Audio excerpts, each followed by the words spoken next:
There's no place to escape to. This is the last podcast. On the left. That's when the cannibalism started. Laugh, you fucking pigs!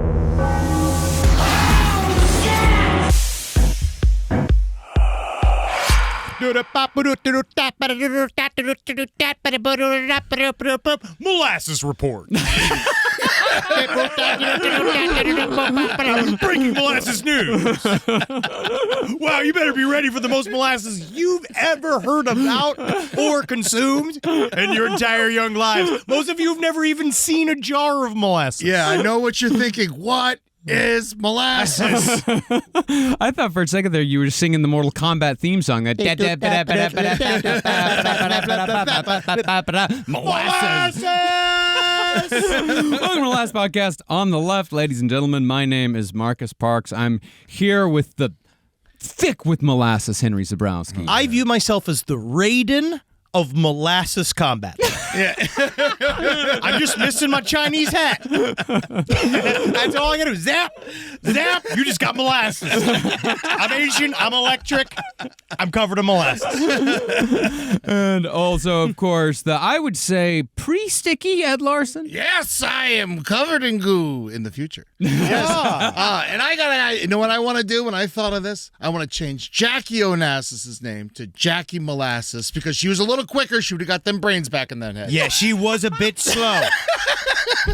She was a bit slow, but honestly, if her name was Jackie Molasses, I'd expect a little bit more of the gumption in the trunk. She was pretty thick, so.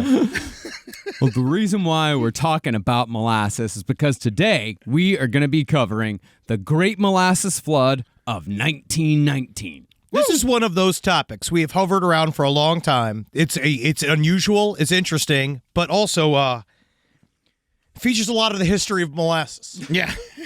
And the Well, don't blow it all just yet. Yeah, definitely don't want to ruin the history of The molasses. surprise. And I know what you're thinking of. A lot of people died and we're talking about it. Why are we calling it great? It's called the Great Molasses Flood because some guy saw what happened right afterwards and he was like, well, great. Oh, great.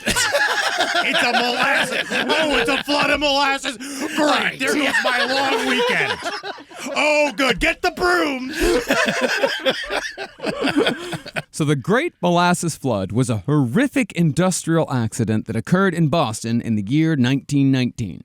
That January, a massive storage tank holding 12,000 metric tons of molasses burst above the North End neighborhood. It's too much molasses. As a result, 21 people died, 150 were injured, and the neighborhood itself was all but demolished. Now, one might think that this story is a one and done, a curiosity in which a bunch of people die in horrific, unimaginable ways, and that's all there is to it. Fortunately, though, this story turned out to be a two-parter because it's filled to the brim with my favorite thing in the whole wide world. What's that? Historical context. About molasses. And Boston. I know, but it's mostly about molasses. Now, is this the reason why Boston hates the color brown? You know the answer? Kind of. And we're going to absolutely get into it. See, the Great Molasses Flood represents a moment in American history in which multiple historical topics and events come together to form a single massive fuck-up of the highest order. Amongst other subjects, this story involves bombings, anarchists, industrial corruption, World War I, immigration, political violence, prohibition, and ultimately the American Revolution itself. Yeah. Basically, molasses is nutmeg all over again. Work so hard to get away from nutmeg. We've covered nutmeg so thoroughly, and now we're up to our hairlines in another nutmeg. I didn't work hard to get away from nutmeg. I reluctantly let go of nutmeg. Oh, God. What's funny is that I do have a kind of a series of, like, tchotchkes people have given me all over the years. That I have, like, on top of my, through all the various meet and greets. And I was like, I was going through, like, all the stuff for some reason. It was dusting. And I saw a big jar of nutmeg. And I was like, oh, yeah, somebody just gave me that nutmeg. I gave you the nutmeg. Oh, Yeah. wow. Ed came in Both and of gave us you. both nutmeg. I know where my nutmeg comes from. Yeah. Yeah, well, I know where it comes from, too. Slavery. Oh, seems like someone doesn't want his molasses jar. But don't worry, dear listener. Those horrific, unimaginable deaths I mentioned earlier are indeed contained within this series. The people who died in this accident suffered nightmarish fates. Fates that could have been prevented if only the right people had been paying attention to the molasses. See, admittedly, a molasses flood is a silly concept when you first think about it. Sure. Because the phrase molasses flood conjures up images of people being slowly overtaken and suffocated by a gooey, dark brown liquid. It's silly. Because also, I feel like media used to have more, like, pictorials of dangerous, large, flowing, slow liquids, Yeah. right? Yeah. Yeah, like the blob. Yeah. Yes. There was the blob. That's yes. two blobs. It's two blobs. There was another there's another one. I wanted stuff? The stuff. Yeah. Yep. The ants were slow and ants. Them. Yeah. Them. You're right. Man, fucking molasses. I'm so excited to eat some. I know. It's not good. I like it. But the phrase slow as molasses doesn't really apply when you're talking about 2.3 million gallons of the stuff. When you're talking about any flowing substance of that in that volume, much less something as thick and viscous as molasses, you're talking about a destructive power that rivals a tsunami.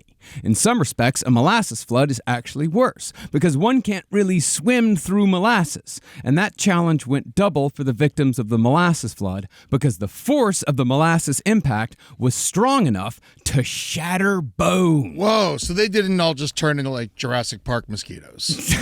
No, that was just the super slow children.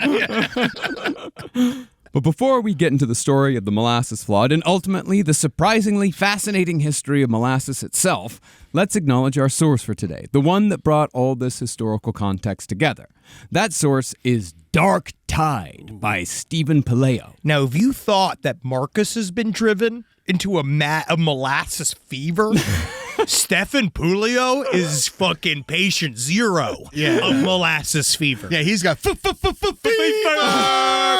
I mean, I do agree that molasses is important and it's interesting, but this guy, like, he puts molasses on a level of importance, like, with the atomic bomb. Like, yeah. he's, like, really into molasses. Yeah, you don't want to have breakfast with Stephen Paleo because you're not going to end breakfast. Yeah, bring the earbuds. Yeah.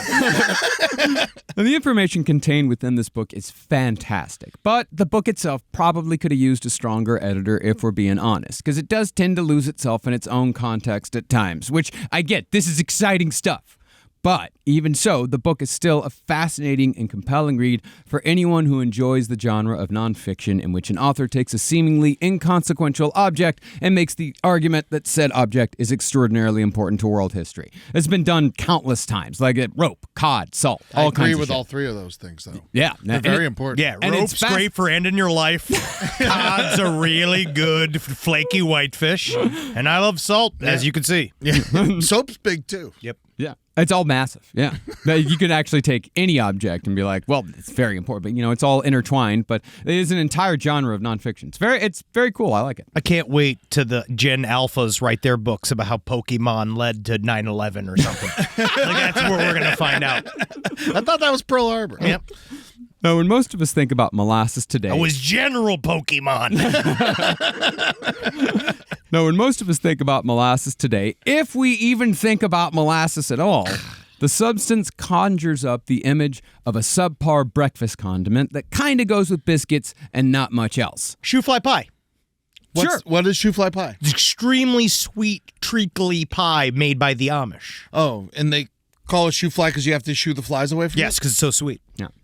Well, it's therefore insane to think of a world in which there was enough demand for molasses that a company built a 2.3 million gallon tank solely for the purpose of holding molasses. And they built that tank in such a place where its contents were likely to kill dozens of innocent people if it failed. They took a lot of risks for molasses. Yeah. Somebody felt molasses was super crucial. Yeah. But to understand why a company called USIA built their molasses tank above one of the most crowded neighborhoods in America, therefore setting the stage for our most bizarre industrial accident, you got to first understand how important and versatile of a substance molasses was back then. You're so excited.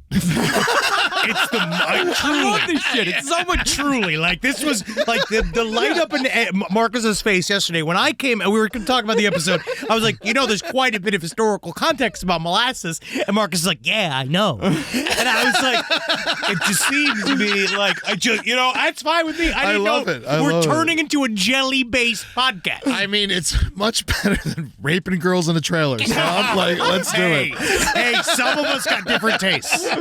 No, this is it's the wonder of the world. It's like how everything fits together. It's how the world works. It's super cool shit. I love it. This is my favorite. Sure. Now you may be asking, as Henry asked me the other day, where the fuck does molasses actually come from? No, I thought it came from a tree or a bush. It's not a tree? Nope. What? No, it is not, as we speculated, made from sap like maple syrup.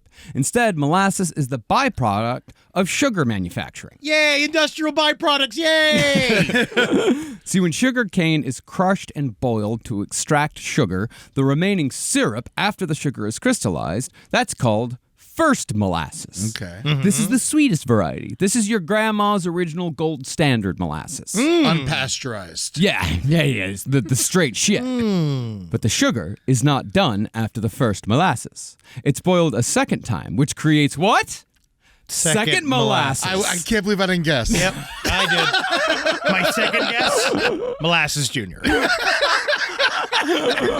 It's less sweet and it's cheaper, but it's still edible. Great. But finally, from the third extraction... Why are we eating then? Then why are we eating it? The first molasses? Second molasses. Well, we don't eat second molasses anymore. Why do we make second molasses if it's not eaten or used? It was eaten and used back then, way back in like the 1600s when we first started making molasses. So you get your premium molasses? Premium molasses like that, that's what George Washington's eating. Yeah. So then what, Benjamin Franklin smearing second molasses on his girlfriend? Yeah, actually, I would say so, yeah. Oh. Cheaper, but still edible. Yeah. You know, like how edible panties, like, they're pretty much like, fruit roll-ups? Yeah, and they're Yeah. not the best fruit roll-ups, but you can wear them and eat them off of somebody. That's second molasses. Got it. Okay. But finally, from the third extraction, you have what's called backstrap molasses. Wouldn't have guessed that. Nope. This molasses is dark, nearly inedible, and used primarily for manufacturing industrial and grain alcohol. Okay. Now, the grain alcohol is, of course, used to make spirits, primarily rum. But the industrial alcohol made from backstrap molasses is far more profitable, as it was used back in the day to manufacture munitions, like high explosives and gunpowder. Now, humanity has since found far cheaper and easier ways to manufacture industrial alcohol. We don't use molasses for this purpose anymore. But backstrap molasses was in such demand prior to that discovery that it was indeed the shittiest variety of molasses that burst from its tank above the North End neighborhood to drown and crush the good people of Boston in 1919. Backstrap molasses sounds like the cheapest stripper at the club. Yeah, you want a lap dance? Yeah, you gotta hop on my lap. My name's Backstrap Molasses. Yeah, I got the thickest back here at Candy's. I'm here from noon until 3 on Mondays. I do the lunch shift, specifically. You want the soup? Yeah, have some soup. Here, look at my pussy. Backstrap Molasses.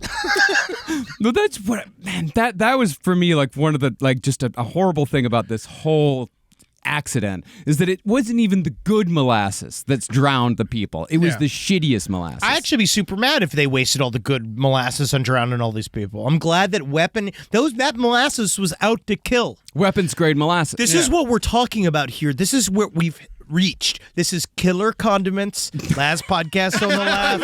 This is all about molasses that was primed to kill. This molasses was molested, and it came from a broken home. The cycle of pain continues down the slope. It was kept in a tank too small. Yes! That is what's happening here. This is molasses snapping back at society. Now, concerning the importance of molasses to world history, this sticky substance was indeed a staple of the New England diet for hundreds of years as an ingredient and a flavor. So, tons of the stuff was shipped to the American colonies starting in the 1600s. But back during colonial times, molasses was far more important to the economy of New England for its use in the production of rum.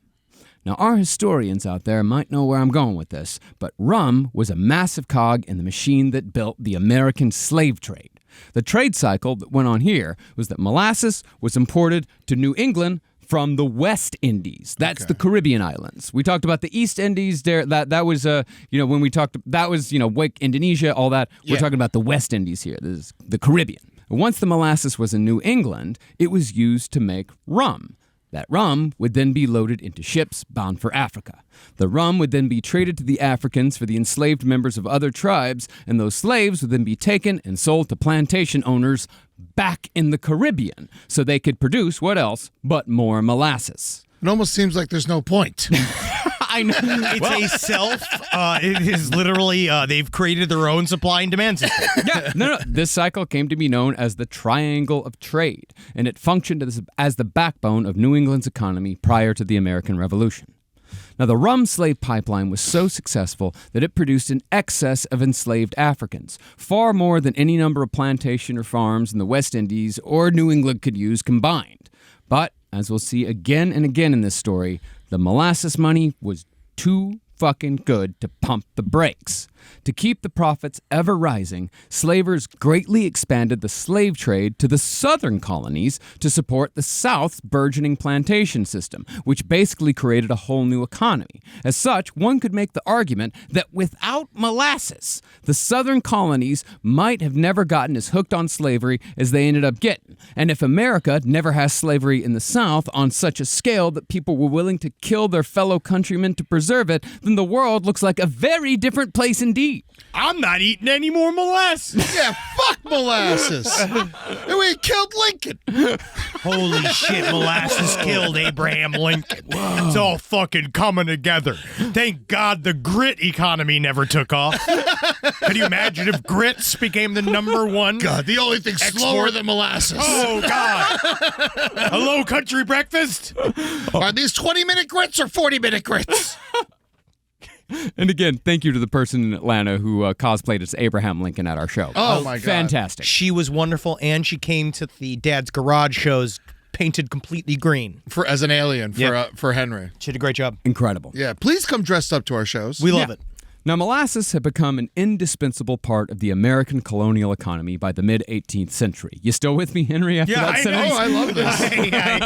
I am here. No, I read the script. So, England figured they'd use the sticky substance to pay off their debt from the 7 Years' War by taxing molasses with the Sugar Act of 1764. Yeah, this made a lot of guys angry. Yes, this, of course, was one of the big taxation without representation bugaboos that set the stage for the American Revolution, meaning molasses even played a part in the birth of our country. In fact, John Adams himself said, I know not why we should blush to confess that molasses was an essential ingredient to American independence. Yes, here. Yeah. Oh, it seems I have shit my pantaloons. I had too much second-run molasses this morning. Maybe we should rethink what we've done here. By the time the Industrial Revolution rolled around in the late 19th century, industrial alcohol made from molasses was not just a significant part of the New England economy, but the American economy at large. The center of America's molasses empire was Boston. Because Boston had also been the center of America's slave trade back when most Americans were more or less cool with slavery, and it made sense to operate the slavery and rum businesses out of the same town. But as a consequence of Boston's past as a hub for slave trading, our nation's most racist northern city would be the site of the Great Molasses Flood of 1919, and it would all be the fault of a company called United States Industrial Alcohol, or USIA. Oh, yeah, you know how we like our molasses, Dad? You know how we like our molasses? It's in my mouth. The USIA bought its molasses from sugar plantations in Cuba starting in the 1800s. That molasses would be transported by steamer ship to Boston, where it would then be temporarily held until it could be transported to USIA's alcohol manufacturing facility in Cambridge, Massachusetts. Follow that? Yeah. Molasses steamer ship sounds like getting your asshole sucked It out. does. It does. The molasses steamer ship sounds like something that old backstrap will deliver in the I was trying to figure something different than the champagne room. Backstrap is not in the champagne room. Backstrap Great in, alcohol room. Yeah, the molasses junior room. Yeah, so the molasses goes from Cuba to Boston, then to Cambridge. Okay. Now, by 1914, a small part of USIA's molasses was still being used to distill grain alcohol for rum, but the majority of the molasses was earmarked for the manufacture of industrial alcohol, the main use of which in 1914 was in producing munitions like dynamite and gunpowder. Fuck yeah. Now, 1914 was indeed an auspicious year for high explosives, because 1914 marked the beginning of World War I. And USIA was all set to make as much money as they possibly could from the carnage and misery begat from that war. Good for them. So began our great American legacy. Now, USIA was selling massive amounts of industrial alcohol made from molasses to European countries even before America became involved in World War I. But the company still had to rent relatively small storage tanks in Boston at great cost to hold their molasses until it could be transported to their facility in Cambridge. So, USIA figured that they could maximize their profits by building one single 50-foot-tall monstrosity of a storage tank that they owned themselves, the largest tank in the region by far, capable of holding 2 million gallons of molasses at all times. I want you all to listen to me, boys. I have an idea. The biggest problem we have is holding the molasses. And I'd say, honestly, what holds the molasses better than anything else? A bucket. So what I was thinking, boys, now listen here. We build the world's biggest bucket. God damn it. I love this man. Yeah. I'm stuck to the seat. Now, the task of building this abomination was given to a sniveling middle manager named Arthur P. Gell. I'm your bucket constructor. You gotta believe that bucket will be as big as I can get it. Gell was the treasurer for a subsidiary of USIA in Boston, but Gell was ambitious, and he had his heart set on a vice president spot in New York City at the parent company. If all went well with the construction of the industrial molasses tank, Gell believed that corporate slot could be his. Now, Gell was your classic indifferent industrialist who cut corners and scoffed at the conclusions of experts if those conclusions ran contrary to his plans. All a bucket needs is walls and a hole. That's all we need to provide, and I don't want to hear anything else. Should we put a rope on top of the bucket? No! How are we going to carry it? We're going to leave it alone. I'm not going to have you eggheads come in here and tell me how to make a bucket. I know how to make a bucket. How to contain the molasses. We keep it in one stable, big giant bucket. It's easy to do. Quit thinking about it. Quit thinking picnics. This ain't no picnic. This is molasses. We've got a war going on. But in true corporate form, USIA had also put Gell under an enormous amount of pressure to have the tank complete in just a few months, because USIA wanted their 2 million gallon tank ready when the next shipment of molasses arrived from Cuba on New Year's Eve, 1915. If we don't have that molasses on New Year's Eve on the dot, Dick Clark is going to be completely dry for the ball drop. He's 22 years old in 1915. He's lived forever. He's our vampire. He's our vampire lord. Now, Gell immediately ran into a bevy of problems when he tried just leasing the land to begin construction on the tank. But the pressure only increased when a British luxury liner called the Lusitania was sunk by a German submarine off the coast of Ireland. This is where this show has finally touched tips with my high school history education. That's the last thing I remember. It was Lusitania. Yeah, is that word. Yeah, that's the thing about high school history. It's like it always seems to end at World War One. I never got past World War One in any history class in high school. You run out of time. You always run out of time. Yeah, once you get the interesting parts, for so long, it's Benjamin Franklin did this, and this other guy did this. And it's been like, I want to know MacArthur. Yeah, well, I think that one of my history teachers, I think he was just stalling because he was a Vietnam vet who had obviously gotten really fucked up, and he did not want to make it to the 70s. Oh, wow, yeah, because then he'd have to start wrapping his head in a headband and fucking doing Russian roulette in front of the kids and marching the Asian ones down the hall and marching them back and forth. And he's indiscriminately. I feel like I learned about the Monitor and the Merrimack every year. Yeah. Yeah, sure. Yeah. It's just a boat. There's just two boats. Yeah. They got in a fight. A lot of other stuff going on. A lot of stuff. But boats, big part of American history. That's the thing. Now, America had pledged to stay out of World War I entirely at its beginning. And many Americans had in fact sided with Germany in the beginning because so many of us have German heritage. But out of the 1,200 people who died on the Lusitania, 128 were American. So public opinion shifted against the Germans and closer to war. So, if America was going to enter the war, the munitions were going to be in even higher demand. More munitions meant more industrial alcohol, and more industrial alcohol meant more molasses. As a consequence, the pressure to finish the tank before America entered the war was added to everything else. Why did they put it on top of a hill? Because then everybody could get at it. It's so heavy.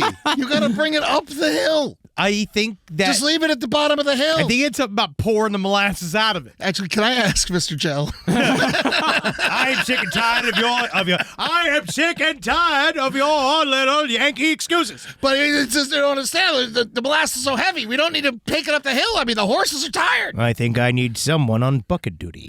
Shit. Yeah, it's who? Get the top of the bucket. Hold on. So we got little buckets pouring in the big bucket? Yes. Actually, no, it's more of a hose operation we got going on here. But I view hoses as long buckets. That's a different story altogether. That's the history of hoses and buckets. Now, construction on the tank began in the first week of November in the year 1915. And that didn't give the workers a whole lot of time to put this thing together properly if it was going to be done in time for the next molasses shipment due to arrive on New Year's Eve. The project, however, seemed cursed from the very start. Delays were introduced at the beginning of December when work slowed down following the death of an employee who fell 40 feet into the tank itself from a staging plank above. That worker was named Thomas DeFratus, who I only mention because his name is very fun to say out loud. More like Thomas DeFlatus. The worst bucket workers I've ever seen. Put the molasses on top of them. Yeah, who cares? Spice it up. Well, construction came to a standstill again when a so-called superstorm swept into Boston a couple of weeks after Thomas DeFratus' death. This storm brought 20 inches of snow along with torrential rain and gale force winds. This, of course, ended work completely on the tank for days on end. That's how you know the bucket's working, because the snow and the rain building up inside the bucket.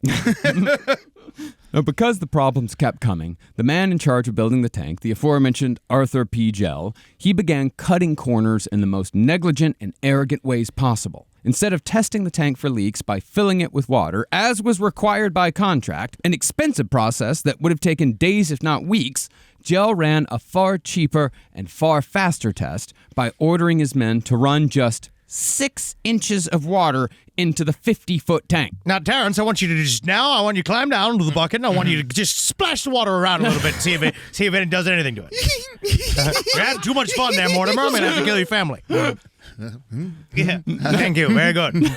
All right, now, can we kill him? No, we'll pull him up. We'll pull him up. All the insurance people are watching. Well, the 6 inches of water, that brought the water level just above the first angle joint, where one would expect to see leaks first. But when no leaks sprung, Gell declared that the entire structure had passed all inspection. But the biggest corner Gell cut, the one that got 21 people killed, concerned the steel used to construct the tank itself. See, the tank was made of 7 vertical layers of rounded steel plates, which were held into place by rows of horizontal and vertical rivets. Now, the plan was sound, but the design had a very specific minimum thickness requirement for the steel plates. But, just like Gell, the company who made the steel had also cut corners. Hey, buckets don't got corners. That's what I said. I said I'm cutting the corners because if it's not a bucket. All right, it must be rounded. How else will the molasses sit properly? I think. Well, when the steel plant delivered the plates that were to make up the tank, the plates were 10% below the minimum thickness. That's nothing. Which means that... That's fine. That's a mark off right there. And that means that Gel either checked the thickness and rolled the dice, or, more likely, never checked at all. But no matter where the negligence lay, it still meant that the molasses tank was essentially a ticking time bomb that was inevitably going to burst. And it was all done so one corpo could get the promotion of his dreams. Yeah, and you don't understand. Promotions just lead to more work. Yeah. You know, that's actually the big problem here. Now, even though Gel had cut corners when it came to construction, he spared no expense when it came to security. Gel was adamant that an officer from the Boston Police Department be paid to stand on a fixed post at the tank, guarding it at all times. And I tell you right now, I'll pay you double your fee as long as you leave the slurs to an absolute minimum. All right? You can do 3 slurs an hour. And that's all you can do, all right? Now, Gel did have reason to do this. But when it came time to place blame for the tank's failure, Gel's reasoning for increased security also became a convenient scapegoat. Essentially, Gel had posted guards because he was afraid of anarchist saboteurs, because the anarchists were, at the time, bombing and setting fire to all manner of buildings and people all across America. One of the worst examples were the Freedom of Pancakes party that was going against anything. I mean, eggs. Yeah. Anything that had eggs was a target. Bacon couldn't be served. They just absolutely couldn't stand the idea of someone telling people what breakfast was. Well, the anarchist movement believed, in the 1910s, mind you, that capitalist forces were working hand in hand with the government to make the lives of the working class poor miserable and impossible to change, which, fair point. They might have been correct. But in order to break free of those bonds, the anarchists were pushing for a social revolution, and that revolution would, according to some of these anarchists, ultimately need to be a violent one. See, in their view, the state was guilty of structural violence because it directly or indirectly prevented people from meeting their basic needs. So the violence perpetrated by anarchists in America during the 1910s was justified as self-defense against the state and big business. Interestingly, though, and I can't believe no one fucking talks about this, the leader of one of the main anarchist groups that were, in essence, defending and deposing, if you will, his name was what else but Luigi. Yeah, dude. And you know what's funny? There's And a Luigi shall lead us. each time, which no one expected. Is there a Luigi cycle? They talk about like the 77, they talk about like these cycles. Is there a Luigi cycle where I don't like know, once every like 100 years a Luigi comes? Did you think that the Yoshi cycle was when everyone was talking about eating ass for like 5 years? It was at that time. I wonder because there was a lot of Italian anarchists. That was a huge movement in Italy. And we're gonna get to why the Italians were really big into anarchism in America here in a bit. The first time I saw Antifa spray painted everywhere was in Italy. Yes. Yeah. Yes. Now, the anarchists rightly surmised that capitalism and warfare are inextricably linked. So to them, World War I was basically a representation of everything that was wrong with the world. So far, they're not wrong. No, I mean, that's the thing. With the anarchists, I agree with the points. Yes, it's the way method, in which. It's just the methods and the conclusions on what should be done about it that I have, that's like, all right, well, let's talk about it. All I know is that if execution, internet forums are an example of a leaderless area, then we should maybe talk about anarchy on an extended way. Imagine if mods had guns and what that would do. Yeah, well, that's the thing is that you shouldn't, that even in anarchy, the mods are useless. You should not have mods. But they would always say, don't they, doesn't an anarchist groups have sort of like a communal understanding of society where there are decision makers? I don't know. There's like 9 different types of anarchists. Yes, I know. It's very complicated. It's extraordinarily complicated. And man, you think talking with a communist is tedious? I don't. Oh man, one night in New York, I spent a night drinking with a communist and 2 anarchists, and it was the most tedious night of my life. These are people you should just be doing drugs with. Yeah, we were drinking. We were definitely drinking, Yes. but the more we drank, the more tedious it got. It's hard. There's got to be a couple rules. That's hard. That's all. There's no rules. But while the anarchists were against war, they infamously used violence again and again in an attempt to bring the gears of war to a grinding halt. In particular, the anarchists liked bombs, and they liked fire. Everyone does. Yeah, it's fun to It is do. true. I mean, you look at bonfires and bonfires and 4th of July. I mean, everyone loves it. See, during the same exact time period that the molasses tank in Boston's North End was being built, a series of suspicious explosions and fires broke out at strategic manufacturing plants across America. This was all a part of the anarchist playbook, because just a few months before, Anarchists are not allowed to have a playbook. They No, They they're not should allowed to have never write anything down. no strategy. Yes, they absolutely need strategy. Yeah, but they're not allowed to have a cookbook. No, they No, not anymore. Yeah. This was all a part of the anarchist playbook, because just a few months before, anarchists had sent almost 50 booby-trapped, dynamite-filled mail bombs to a cross-section of prominent politicians, newspaper editors, and businessmen. Humorously, the mail bombs were sent in boxes stamped Gimbel Brothers novelty samples. But as to how all this relates back to the molasses, anarchists were, in late 1915, suspected of engaging in sabotage at various munitions and weapons factories, and the North End molasses tank certainly fit the bill as a large cog in the war machine. Molasses to industrial alcohol to gunpowder. But to add to the fears of anarchist sabotage at the tank, a steelworks in Pennsylvania that produced guns for the Allies was destroyed in a suspicious fire in November, while an explosion at the DuPont powder mill in Delaware killed 30 men shortly after. Then, on the heels of the DuPont explosion, an anarchist was arrested after threatening to blow up the Westinghouse Electric and Manufacturing Company and assassinate President Woodrow Wilson all at the same time. That's a big plan. It's a huge plan. But all of these events occurred at the same time that the molasses tank was being constructed. My bucket will continue to stand, whether they are anarchists or communists or Nazis or anything. My bucket will stand the test of time. Boston, meanwhile, was becoming a bit of an anarchist hotbed, or at least that's what authorities believed. See, a lot of anarchists were Italian. No way. It's interesting. And the North End neighborhood where the molasses tank was being built was made up almost entirely of Italian immigrants by 1915. But Italian Americans didn't gravitate towards anarchism specifically because they were Italian. Rather, Italians became anarchists in America because they were immigrants. Immigrants who felt like they'd been disenfranchised and exploited by the capitalist system, which again, fair point. But They are emotional. What's that? They are emotional. Yes, Italians? they're extremely emotional. And spaghetti is an inherently anarchic dish. You know, you can't control spaghetti.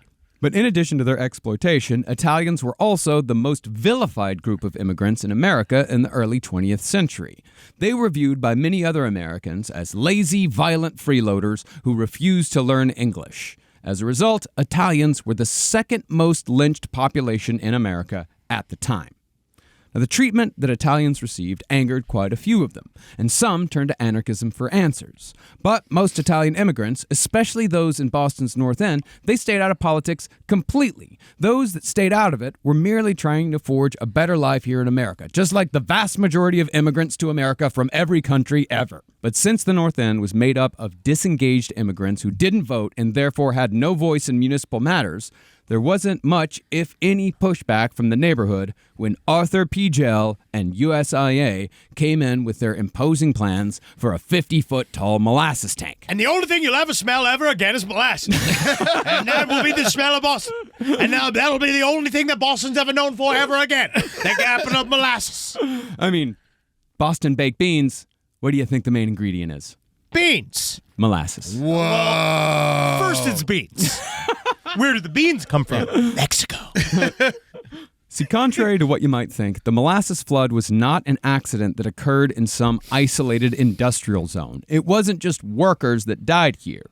Instead, this shoddily built tank was constructed atop one of the most crowded neighborhoods in the country. The North End at that time had the same population density as Calcutta. And this neighborhood was also conveniently filled with possible Italian anarchist scapegoats should the tank fail. Wow. Wow, that's also kind of, well, that's just very interesting. The idea that they're all just this big bubbling thing on top of everybody, and they're all just, oh, you know, at the same time, it's like, you remember when MC Hammer built the big house On top of the, yeah. looking down on Compton? Yeah. Yes. He did that. It's like this. He's like, so then everybody can look up to the big bucket and think about what this bucket has brought to our people and how important molasses is to the United States economy. Also, It brought absolutely nothing to the people because the molasses was mostly worked by Irishmen. But they don't know that. They don't understand that. Maybe. and if you're worried about anarchists blowing up your big bucket, put the big bucket in the middle of the anarchist neighborhood. They ain't going to blow it up. Exactly. Then they're going to start working, start understanding, oh my God, you're going to start flipping anarchists to capitalists every day, being like, this is what molasses can provide for you. This is the kind of future that molasses can bring to you and your families. Have you ever thought about coming to work for Big Bucket? I see your energy and I like what you do. Have you ever thought about working in the jelly industry? Now, despite all the setbacks Arthur P. Gell had faced during the construction of the molasses tank, he did indeed pull off the project in time to appease his bosses.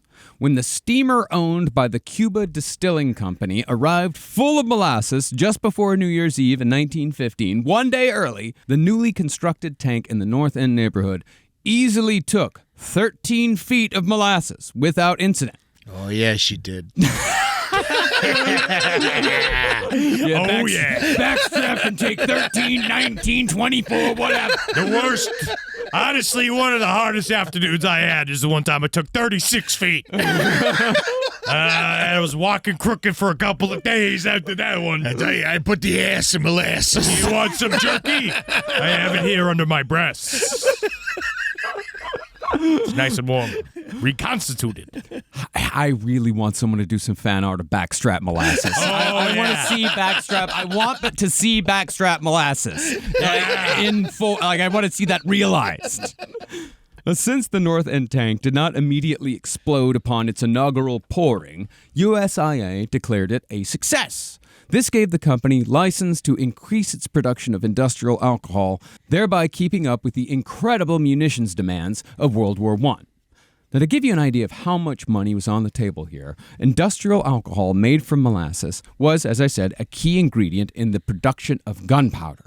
After America finally entered the war in April of 1917, this country produced more than 632 million pounds of gunpowder, equaling the combined production of England and France. You can't make that without industrial alcohol made from molasses. Now, at the same time that the USIA was making more and more money off the war, Boston's district attorney was becoming more and more worried about the anarchist threat, and he said so publicly. The DA claimed that Boston in particular was in grave danger from disturbances of, quote, anarchistic bands who hold nightly meetings to plan the eventual destruction of America from within, while our eyes were fixed on danger from without. Again, applying a lot of planning to the anarchists. Yeah. Saying that they're very organized. Well, they were organized and they did plan. But it's sort of like Satanists. When you try to put together a group of Satanists and everyone talks about, oh, these Satanist groups and Satanist covens and shit, where it's like, Satanists are like herding fucking cats with Reddit flair. Like, this is what we're talking about. Like, they are it's hard to put them together. I think if the anarchists planned less, they'd be more effective. Yeah, dude. That's what the fucking... Agents of Chaos. Yeah. I think they tried that too. Yeah, sure. Hell yeah. Anarchists kind of try anything. Yeah, it's kind of cool. Then that way, that's cool. Yeah. I like them. I think they're fun. I think they're fun. I'd like to hang out with them. Yeah. You know what I mean? Yeah, I'd like yeah, to hang out. It would be fun to do. But I am going to go home at night. Oh, very much so. To my wife. I'm not sleeping on a mat. And they're all going to attack me. I'm paying my bills. I'm paying my taxes. I'm still a small business owner, but at the same time, I like the energy. Yeah. Now, interestingly, it's actually quite difficult to tell which of the industrial accidents at munitions factories during World War I were the work of anarchists and which were merely the result of negligence from capitalist bosses like Arthur P. Gell. For example, 4 days after America declared war on Germany, 116 workers were killed in a massive explosion at the Eddystone Ammunition Corporation in Chester, Pennsylvania. Tragically, the staff at the plant was mostly made up of teenage girls, so they also made up the majority of the victims. Cute. I didn't know you could staff a munitions factory with the cast of brats. All the gossip there must have been brutal.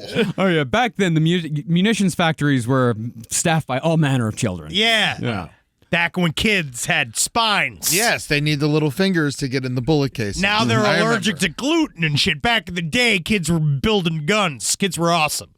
Well, the blast had originated from the pellet room in the shrapnel building, which sounds like the most dangerous place on Earth in 1917, outside of the actual battlefields of World War I. Do you want to go talk to Tina and Tiffany? They're running the shrapnel building. I can definitely see two midriff girls showing there. Like, you got the candy necklaces and the big jeans. Are you in the pellet room today or the glass room? I'm in the shrapnel area. It's kind of cool. Something Brad started working there. I work in screws and nails. I work in poison gas and bitch lumps.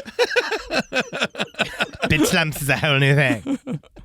But even though there was no proof of anarchist involvement in this explosion, which killed 116 people, the official line from the company and the police was that the Chester explosion was an inside job perpetrated by foreigner anarchists who'd suicide bombed themselves in an attempt to damage the war effort. Because that was kind of the problem with the anarchists at the time, because anytime something went wrong at a munitions factory or the bosses could always say, I was anarchist, and the public, for the most part, would be like, all right, like, I get you. So this wasn't anarchist. This was just like them not doing their job right. Normal anger. As far as we know, it was probably just an accident. Yeah. Like, it was probably just, shitty conditions, things weren't safe, so on and so forth. But the corporations could always say, oh, no, we didn't fuck up. The anarchists were the ones who did this. It's super crucial. It's a great thing, and and that truly is an American tactic. Mm-hmm. Oh, yeah. Always have that scapegoat. Always have that enemy. Now, Arthur P. Gell did indeed receive that vice president promotion after he got the molasses tank built on time. But since he was the one who built it, Arthur P. Gell was also made the tank guy at USIA from there on out. As such, Gell seemed to take the protection of the tank very seriously. See, as I said earlier, the tank certainly was a target for anarchists in theory. So, after the Boston DA sounded the alarm on anarchists and the Chester factory exploded, Arthur P. Gell hired extra guards and had them sworn in as special police tasked solely with guarding the molasses. You will never find a more motivated person than a middle management piece of shit little guy that's looking for any sort of power, to give him a reason to flex the power, the reason to be like, oh, now I'm big and bad because I've hired all of these goons because I need to. Now I have this moral imperative, quote unquote, to hire these goons. I just imagine like 10 dudes with rifles marching around a giant bucket. Yeah, that's literally all it is. Up, back and forth. 1, 2, 1, 2, 1, 2. And now the Pella's out there. Someone's trying to put more molasses in the bucket. Someone shoot that bird. It's looking at the molasses.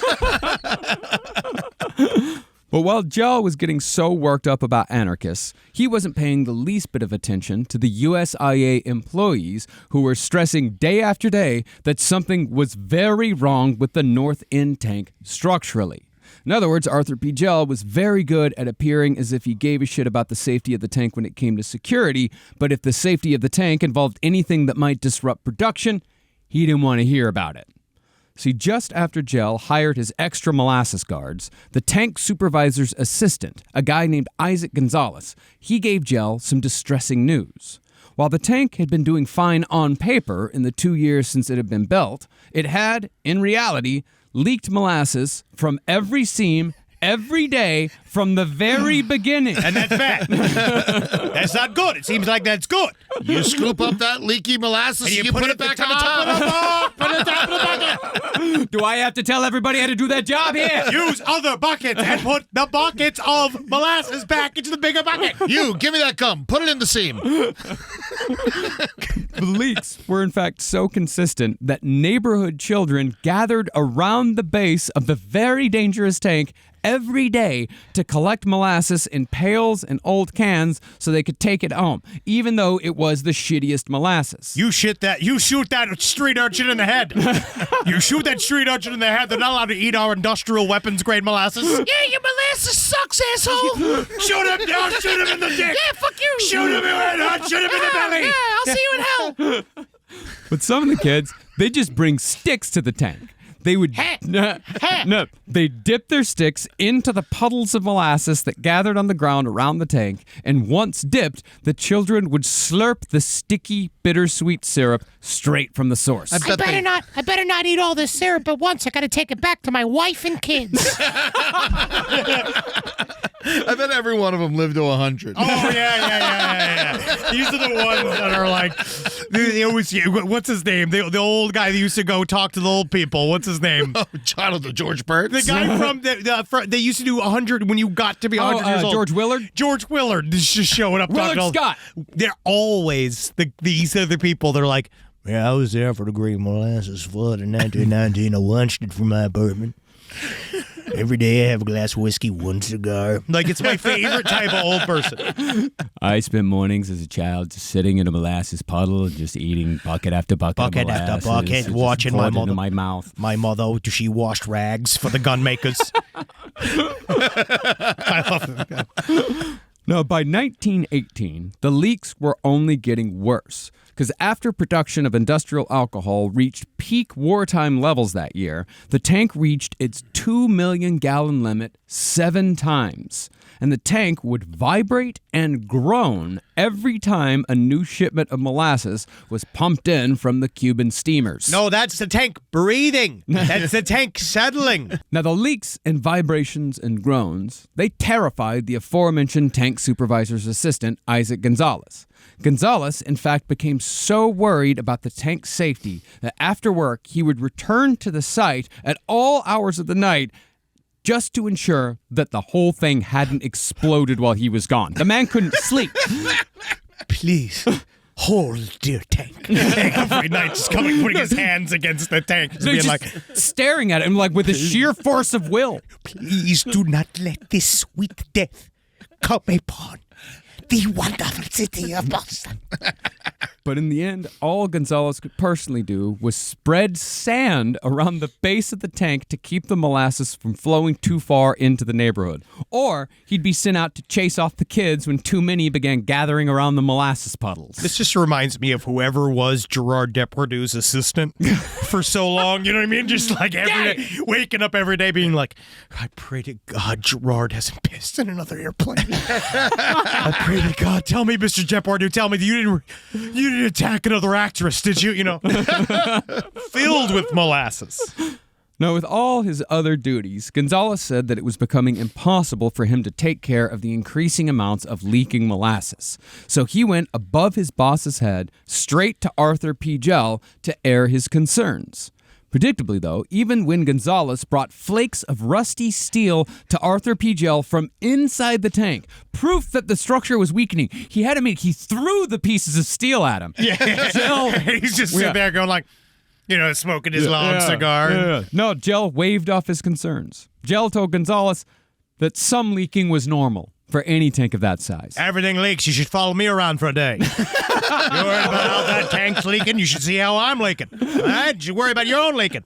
Plug it up. That's what I say. If it's leaking, plug it up. So Gell told Gonzalez that if he knew what was good for him, he'd best focus on keeping all those pesky Italian children from trespassing on USIA property. If I was you, I'd get a couple of other buckets that we have to fill up the main bucket. Fill those buckets up with rigatoni. Leave them on the tree line. Let the kids attack the buckets of rigatoni. I think it's the only way to do it. We got to distract them. Let them attack the buckets of rigatoni, and then when you do you know what a Molotov cocktail is? Then you set them on fire one by one. No, all at once. I'm trying to tell you how to do this and efficiently in the corporate USIA way.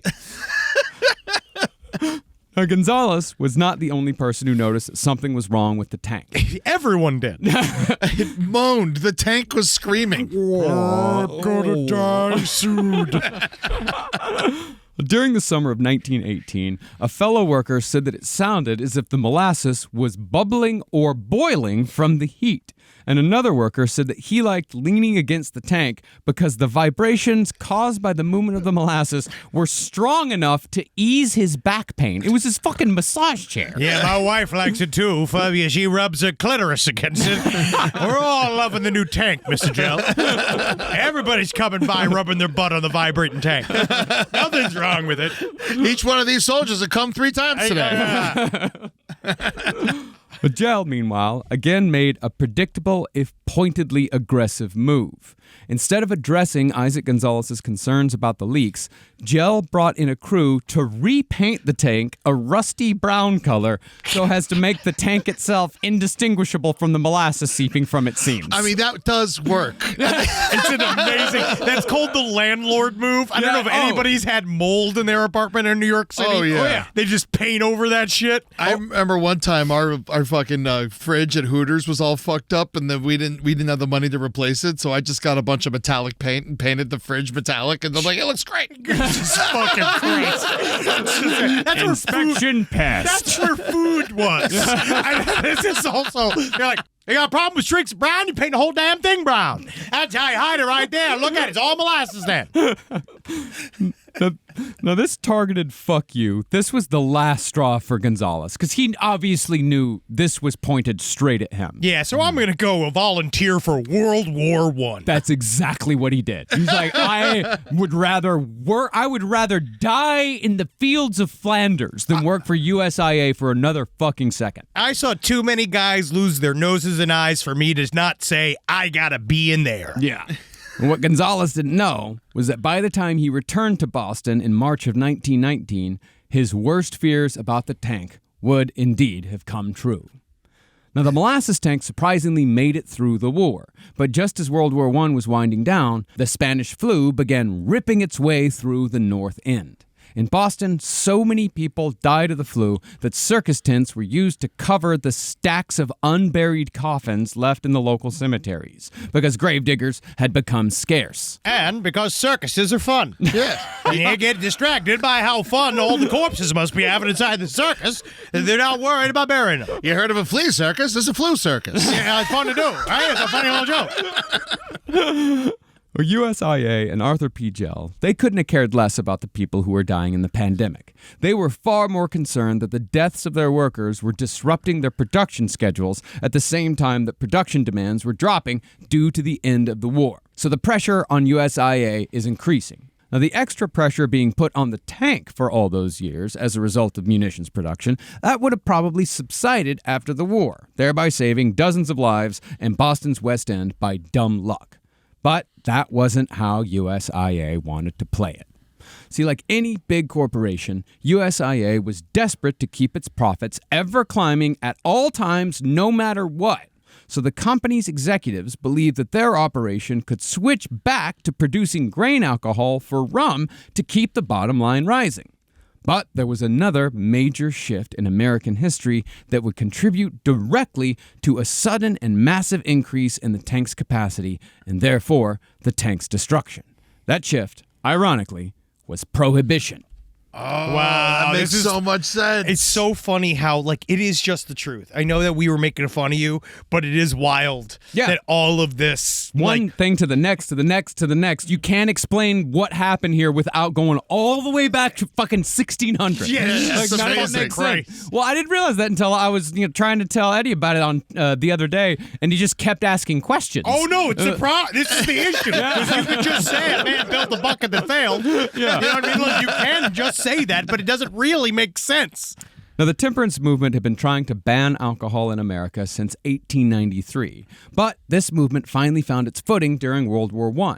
Anti-German sentiment had swept the nation during the war, and since the majority of beer brewers had German heritage, the temperance movement successfully used the war to further prohibition. They would say, a glass of beer is a glass for the Kaiser. So, ban alcohol. We already beat him. Leave us alone. No, but then, prohibition was a massive Well, mistake. they had gotten people over to their side during the war. So by the time the war was over, there were already all these people that were like, yeah, prohibition. Sounds like a fucking great idea. Let's do it.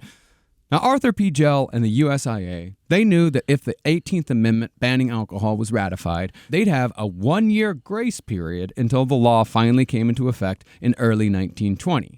That meant that they had a very narrow window to distill as much grain alcohol as possible in the first quarter of 1919, because that gave them enough time to ship the alcohol to brewers who could make their products and distribute them to saloons and stores before they were all closed by prohibition.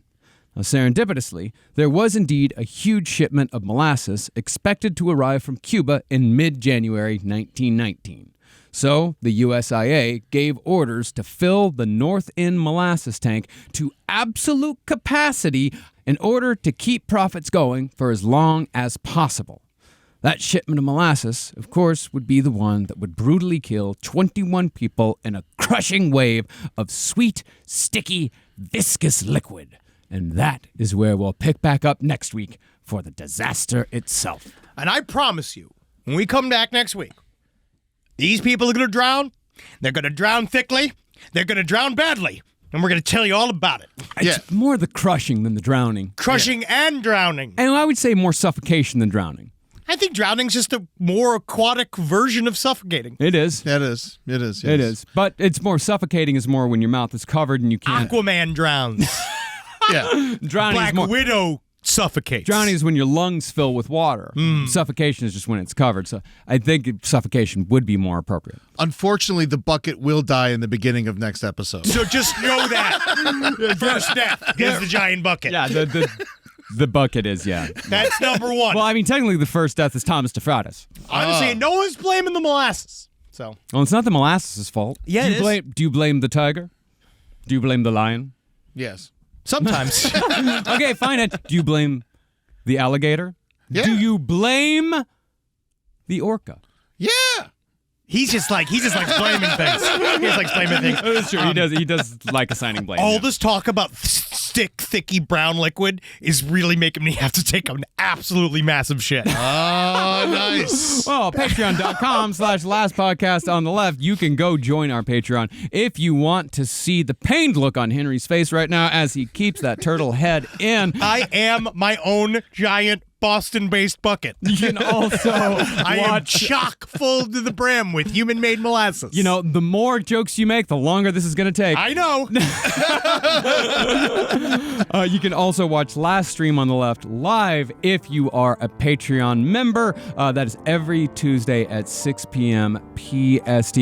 Don't forget to follow us on our socials at LP on the Left on TikTok and Instagram. And don't forget to go check out all our new YouTube channels. Someplace underneath, LPN Romanticy, Who's the Bee, The Foreign Report, No Dogs in Space, and of course, LPN TV at large for those wonderful, wonderful programs like Funhouse and HGX2. We're all coming back. Just so you know, we have a bunch of announcements also coming up of material that we are currently working on that I think you're really going to fucking like. Trying some new shit. Got some cool shit coming up, and don't forget to come see us on tour.